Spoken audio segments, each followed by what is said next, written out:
ಸ್ನೇಹಿತರೆ ನಮಸ್ಕಾರ, ಹೇಗಿದ್ದೀರಾ ಎಲ್ಲರೂ? ಯಾರಾದರೂ ಮೊದಲನೇ ಬಾರಿ ನಮ್ಮ ಚಾನಲ್ ನೋಡ್ತಿದ್ರೆ ಈಗಲೇ ಸಬ್ಸ್ಕ್ರೈಬ್ ಮಾಡ್ಕೊಳ್ಳಿ, ಹಾಗೆ ಬಂದಿರಿ ಕಾಣುವಂಥ ಬೆಳ್ಳಕ್ಕೆ ಮುಕ್ತಿ ಅಂತ ಹೇಳ್ತಾ, ಸ್ನೇಹಿತರೆ ಈ ವಿಡಿಯೋನಲ್ಲಿ ನಾನು ಒಂದು ಅತಿ ಮುಖ್ಯವಾದ ಸಂದೇಶ ಕೊಡೋಕ್ಕೆ ತಮ್ಮ ಮುಂದೆ ಬಂದಿದ್ದೀನಿ.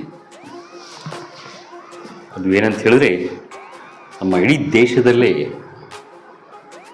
ಪ್ರತಿಯೊಂದು ಕಡೆ, ಪ್ರತಿಯೊಂದು ಸರ್ಕಾರಿ ಕಚೇರಿಗಳಲ್ಲಿ ಆಗ್ಬೋದು, ಇಲ್ಲ ಒಂದು ರಾಜಕಾರಣಿಗಳಾಗ್ಬೋದು, ತುಂಬ ಭ್ರಷ್ಟಾಚಾರ, ಎಲ್ಲಿ ನೋಡಿದ್ರೂ ಭ್ರಷ್ಟಾಚಾರ, ಲಂಚ ಇಲ್ಲದೆ ಏನು ಕೆಲಸಗಳು ನಡೆಯುತ್ತಿಲ್ಲ. ಆ ರೀತಿ ಮೊಟ್ಟಕ್ಕೆ ಬೆಳೆದುಬಿಟ್ಟಿದೆ ನಮ್ಮ ದೇಶ.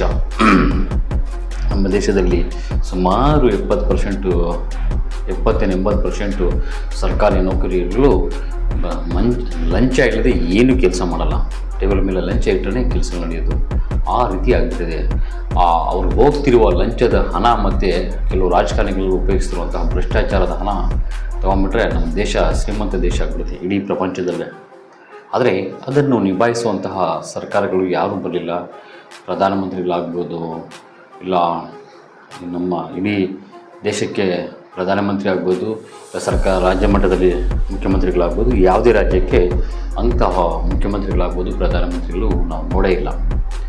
ಮೊದಲನೇದಾಗಿ ಒಂದು ದೇಶ, ಒಂದು ರಾಜ್ಯ ಚೆನ್ನಾಗಿರ್ಬೇಕಾದ್ರೆ ಆ ದೇಶದಲ್ಲಿ ಸರ್ಕಾರಿ ನೌಕರಿಗಳು ಕೆಲಸ ಸ್ಪಷ್ಟವಾಗಿ ಯಾವುದೇ ರೀತಿಯ ಭ್ರಷ್ಟಾಚಾರ ಇಲ್ಲದೆ ನಿಭಾಯಿಸ್ಕೊಂಡು ಹೋದರೆ ಮಾತ್ರ ಅಲ್ಲಿ ಜನ ಅಭಿವೃದ್ಧಿ ಆಗ್ತಾರೆ. ಪ್ರತಿಯೊಂದು ಸಂಸ್ಥೆಗಳಲ್ಲಿ ಜನಗಳ ಕೆಲಸ ಪ್ರತಿಯೊಂದು ಆರಾಮಾಗಿ ನಡ್ಕೊಂಡು ಹೋದರೆ ಮಾತ್ರ ಆ ರಾಜ್ಯ, ಆ ದೇಶ ಬೆಳೆಯುತ್ತೆ. ಆದರೆ ಇವತ್ತಿನ ದಿನಗಳಲ್ಲಿ ನಮ್ಮ ಇಡೀ ದೇಶದ ಪ್ರತಿಯೊಂದು ಮೂಲೆಗಳು ಲಂಚ ಇಲ್ಲದೆ ಕೆಲಸಗಳು ನಡೆಯಲ್ಲ. ಆ ಮೊತ್ತಕ್ಕೆ ಹೋಗಿದೆ. ಎಷ್ಟೋ ಜನ ಇದರ ಬಗ್ಗೆ ಚಿತ್ರಗಳು ತೆಗೆಯೋದಾಯಿತು, ಹೋರಾಟಗಳು ಮಾಡೋಕ್ಕಾಯಿತು. ಏನು ಮಾಡಿದ್ರು ಈಗ ಯಾವ ರೀತಿ ಆಗಿಬಿಟ್ಟಿದೆ ಅಂದರೆ, ಹೋರಾಟಗಳು ಮಾಡೋರು ಕೂಡ ಲಂಚಕ್ಕೆ ಬಿಟ್ಟಂಗೆ ಆಗೋಗಿದೆ. ಕೆಲವು ಇಟ್ಕೊಳ್ಳಿ ಸಾರ್ ಒಂದು ಸುಟ್ಕೇಸು ಅನ್ನಂಗೆ ಆ ರೀತಿ ಆಗಿಬಿಟ್ಟಿದೆ. ಹಾಗಾಗಿ ಇವತ್ತು ಪ್ರತಿಯೊಂದು ಕ್ಷೇತ್ರಗಳಲ್ಲಿ, ಪ್ರತಿಯೊಂದು ಸರ್ಕಾರಿ ಸಂಸ್ಥೆಗಳಲ್ಲಿ ಈ ರೀತಿ ನಡೀತಿದೆ. ಯಾರು ಲಂಚ ತೊಗೊಳ್ದಿರೋರು 100ಕ್ಕೆ 10-15 ಜನ ಸಿಗ್ತಾರೆ ಅನ್ನೋ ಗೊತ್ತಿಲ್ಲ. ನಾನು ಅವರು ಅಂತ ಹೇಳ್ಬೋದು ಅಂಥವ್ರಿಗೆ.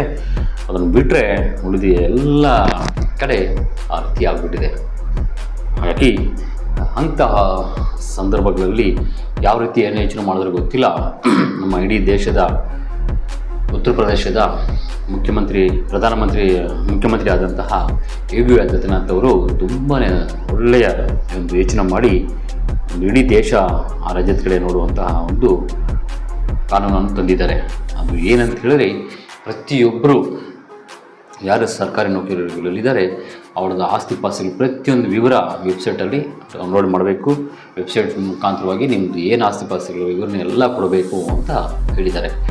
ಸ್ನೇಹಿತರೆ, ನೀವು ಎಲ್ಲ ಹೇಳ್ಬೋದು ಇವೆಲ್ಲ ರೂಲ್ಸ್ ಮೊದಲಿಂದ ಇದೆ ಅಂತ. ಇದು ಎಲ್ಲ ರಾಜ್ಯಗಳಲ್ಲಿ ಇದೆ, ಆದರೆ ಅಷ್ಟಕ್ಕಷ್ಟೇ ಮಾಡಿರ್ತಾರೆ. ಸರಿಯಾದ ರೀತಿ ತನಿಖೆ ಆಗಲ್ಲ. 5 ಮನೆ ಕಟ್ಟಿದರೆ ಒಂದೇ ಮನೆ ಅಂತ ತೋರಿಸೋದು, ಇಲ್ಲ ಮನೆಗಳೇ ಇಲ್ಲ ಅಂತ ತೋರಿಸೋದು, 2 ಕಾರ್ ಹೊಂದಿದರೆ ಒಂದೇ ಕಾರ್ ಅಂತ ತೋರಿಸೋದು, ಇಲ್ಲ ಕಾರೇ ಇಲ್ಲ ಅಂತ ತೋರಿಸೋದು, ಈ ರೀತಿ ಇದೆ. ಆದರೆ ಇವ್ರದ್ದು ಸಂಪೂರ್ಣವಾಗಿ ವೆಬ್ಸೈಟಲ್ಲಿ ಅಪ್ಲೋಡ್ ಮಾಡಿಸ್ಬೇಕು. ಯಾವ ರೀತಿ ಮಾಡಿಸ್ತದೆ ಅಂದರೆ, ಪ್ರತಿಯೊಬ್ಬರು ಕೂಡ ಆ ವೆಬ್ಸೈಟ್ ಓಪನ್ ಮಾಡಿ ಸಾಮಾನ್ಯ ಜನರು ಕೂಡ ನೋಡಬಹುದು. ಉದಾಹರಣೆಗೆ ಯಾವುದೋ ಒಂದು ತಾಲೂಕು ಮಟ್ಟದಲ್ಲಿ ಒಬ್ಬ ಸರ್ಕಾರಿ ನೌಕರಿ ತುಂಬಾ ಒಂದು ಭ್ರಷ್ಟಾಚಾರ, ಲಂಚ ಪಡಿತಾ ಇರ್ತಾರೆ ಅಂದ್ಕೊಳ್ಳಿ. ಅವನ ಆಸ್ತಿ ಪಾಸ್ತಿಗಳ ಬಗ್ಗೆ ಅವನು ಮಾತ್ರ ಗೊತ್ತಿರುತ್ತೆ, ಅಲ್ಲಿ ಸ್ಥಳೀಯರಿಗೆ ಗೊತ್ತಿರುತ್ತೆ. ಅಕಸ್ಮಾತಾಗಿ ಅವನು ತುಂಬ ದುಡ್ಡು ಮಾಡಿರ್ತಾನೆ, ಲಂಚ ಪಡಿರ್ತಾನೆ.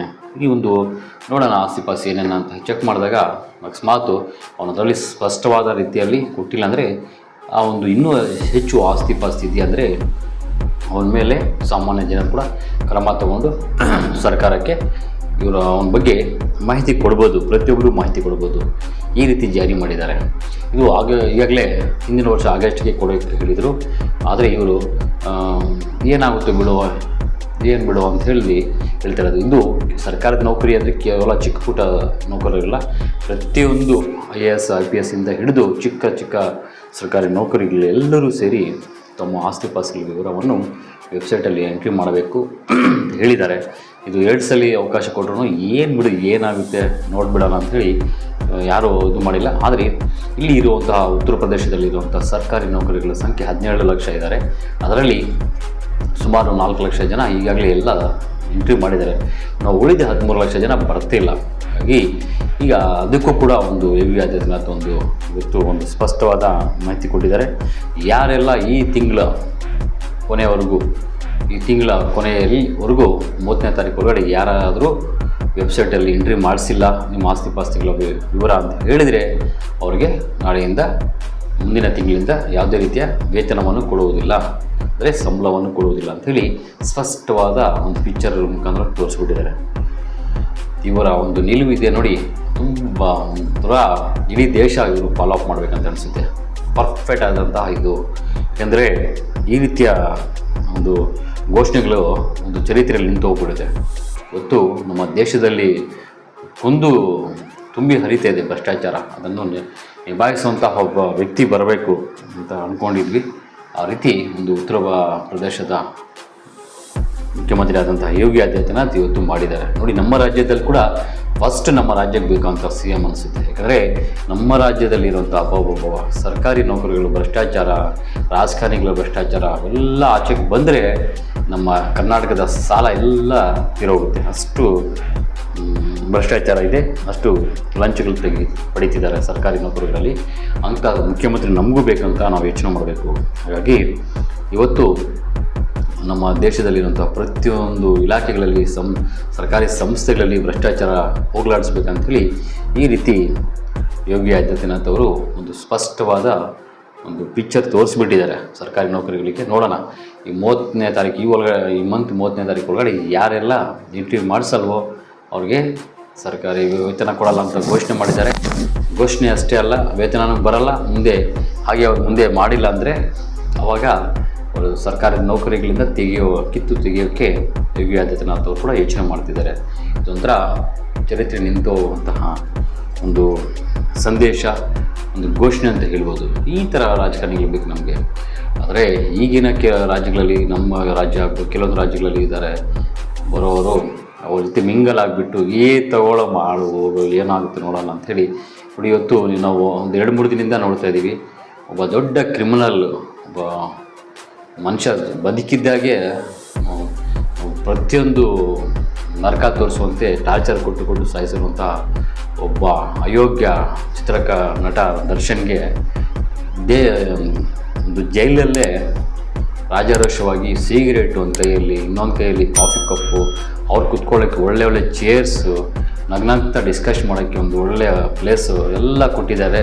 ಮತ್ತು ಮಲಗಕ್ಕೆ ಒಂದು ಮೆತ್ತವಾಗಿರೋಂಥ ಬೆಡ್ಡು. ಅಂದರೆ ಹಣ ಇದ್ದರೆ ಇಲ್ಲಿಷ್ಟೆಲ್ಲ ಸಿಗುತ್ತೆ ಪೊಲೀಸ್ ಸ್ಟೇಷನ್ಗಳಲ್ಲಿ, ಜೈಲುಗಳಲ್ಲಿ ಅಂತ ಹೇಳಿದ್ರೆ ಈ ರೀತಿ ಸಂದೇಶ ಬಂದರೆ ಆಚೆಗೆ ಕ್ರೈಮ್ಗಳು ಮಾಡೋ ಸಂಖ್ಯೆ ಕಡಿಮೆ ಆಗುತ್ತಾ ಹೇಳಿ? ಹಾಗಾಗಿ ಅಲ್ಲಿ ಸ್ವಲ್ಪ ಭ್ರಷ್ಟಾಚಾರ ನಡೆದಿರುತ್ತೆ.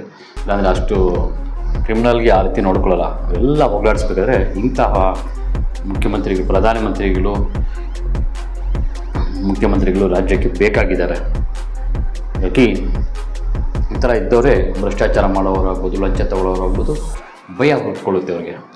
ಏನಕ್ಕೆ ಬಿಡಪ್ಪ ಈ ರೀತಿ ಲಂಚ ತೊಗೊಂಡ್ರೆ ನಾವು ಮತ್ತೆ ಮನೆಗೆ ಹೋಗ್ಬೇಕಂತ ಹೇಳಿ ಭಯ ಹುಟ್ಕೊಳ್ಳುತ್ತೆ. ಇಂಥ ಮುಖ್ಯಮಂತ್ರಿ ನಮ್ಮ ರಾಜ್ಯಕ್ಕೂ ಬರಲಿ ಅಂತ ಹೇಳ್ತಾ ಈ ಸುದ್ದಿಯನ್ನು ನಿಮ್ಗೆ ಇಷ್ಟ ಆದರೆ ಲೈಕ್ ಮಾಡಿ, ಹಾಗೆ ಕಮೆಂಟ್ ಬಾಕ್ಸಲ್ಲಿ ನಿಮ್ಮ ಮನಸ್ಸಿಗೆ ತಿಳಿಸಿ. ನಮಸ್ಕಾರ, ಧನ್ಯವಾದಗಳು.